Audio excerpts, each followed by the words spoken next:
Welcome back to the Lars Larson Show. Pleasure to be with you, and I'll be glad to get back to your calls at 866-439-5277. Emails go to talk@larslarson.com. It's a real pleasure to welcome back to the show. We haven't seen him since CPAC a few weeks ago, I should say.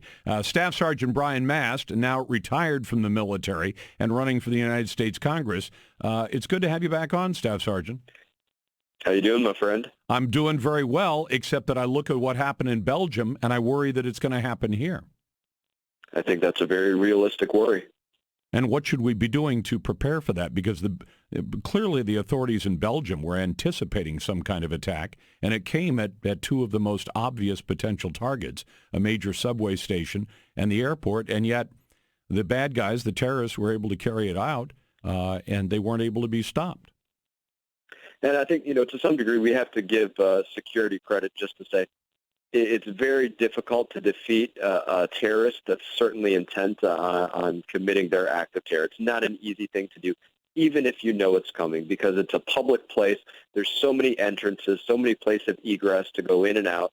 It's a very difficult thing to combat. There's no question about that. But here in the United States, I can tell you there are definitely layers of security that need to be beefed up if we're going to say we're taking this threat seriously. And TSA is one of those layers of security that absolutely needs to be beefed up in some very serious ways. Well, and I guess one of the things, you worked in EOD in the military when you were in the Army, right? That's exactly right, and as an explosive specialist under the Department of Homeland Security. And so when we see that this terrorist was able to, they believe that they have a photo of the man who blew himself up, that he had one of those airport carts that you push a heavy bunch of luggage on, and he had a bag on it that they believe was the bag that was blown up today. And so obviously not much of that remains, but they think they've got a picture of the guy. How do you end up stopping this when you allow people to bring large packages into an airport, as they're getting ready to board a flight or check their luggage? Can you think of any way that we could use to defeat that sort of technique?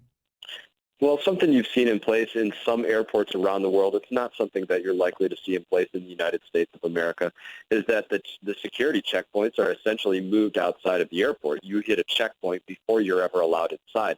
But you're really just changing the place that they're hurting people. You're herding victims into a certain area. And that's the balance in trying to combat this in places like airports, that you have to, in a very real way, review the contents of every single bag that's going through that security checkpoint. But if you take too long, then you get that large herd of victims outside of the checkpoint, and that's where we saw the terrorist act occur. Well, Brian, I was just on an airplane last week, and as I stood in the TSA line, it happened to be a little longer. It wasn't yet spring break, but there were obviously a lot of people traveling, and I'd hit the airport pretty early. I thought it was going to be a smaller crowd, and there were literally hundreds of people standing there, all bunched up as we got ready to go through the TSA line. And, of course, at that point, you're still on the side of the line where you haven't been searched, haven't been x-rayed, your bags haven't been scanned. And I've always thought, as I stand in those lines, what would happen if somebody walked up in this line and then set his suitcase down and then, maybe ran off as though he saw a friend or had to grab something. I've seen people do it before. How long would it be before somebody thought to check that unattended bag? And I think it would probably be long enough for a terrorist to pull off an attack like this.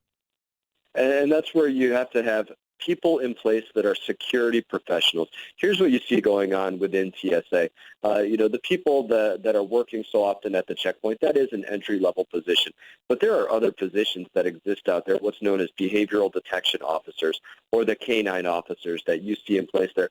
And those people are so often vertically integrated through TSA. It's an opportunity for those that start as baggage checkers to somehow advance through the system.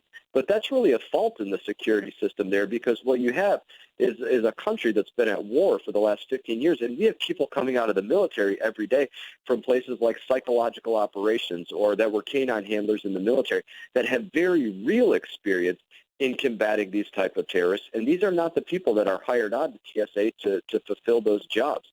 And that would be one of the very real ways to put better people in place to combat this threat that we're facing. Well, I noticed that last week, at least at the airport I was traveling through, as we were standing there, they said, folks, we're going to shut the line down for a minute. Everybody stand back a little bit from the, we were in one of those serpentines where they have the crowd in a line, where we wind back and forth. And they brought a dog through. And I'm sure he was a dog like the dogs you worked with when you were in the Army that are capable of sniffing out some of the things that might alert them to a device. That's exactly right. Those are certainly in use there. But that's another way that we could beef up. You could see, okay, there's a large congregation of people, obviously outside of security checkpoints. So if that's going to be the case, then we're going to need more dogs in order to combat the threat of being attacked outside of that security checkpoint. Have more dogs in place so that they could be sniffing more bags and hopefully more quickly identify a threat. I'm talking to Brian Mast, who's running for the Congress. How's the run going? The run is going incredibly well. I try not to say that too much. It is going very well, but, I try to fight like I'm in last place. That's always the goal. I try to never take anything for granted. Well, you want to direct people to your website so they know how to find out more about your run? You better believe it. I appreciate that. Folks can find out more about my run for Congress, which is Florida's 18th Congressional District, and that's on mastforcongress.com. Or, of course, they can find me on Facebook or Twitter, and those are facebook.com/BrianMastFL or Twitter.com/BrianMastFL. And I'd love for people to visit me on there and follow me and see what I'm doing.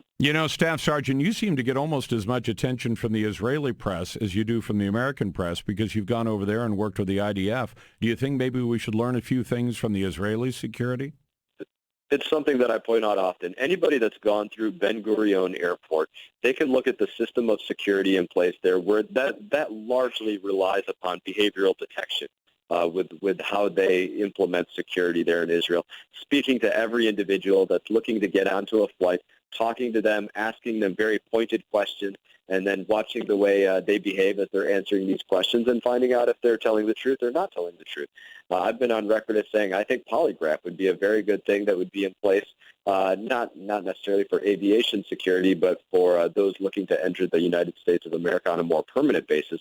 But this is a smaller version of polygraph. These are people looking at the individual behaviors right there on the ground and looking to see how these people are acting to say, that's not exactly right, and we need to check out more a little bit about what you're doing. And it's very effective in Israel.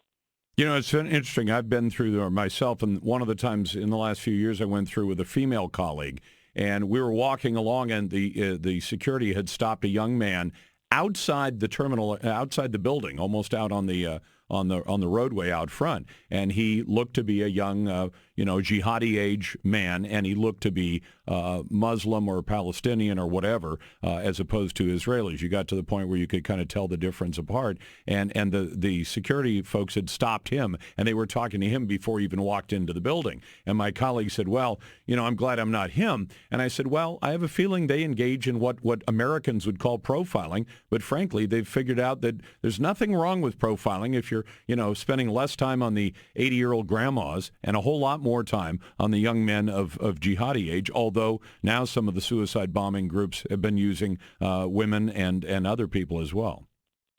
And there's truth in that, but that's where the profiling is not simply based off of what somebody looks like in their ethnicity.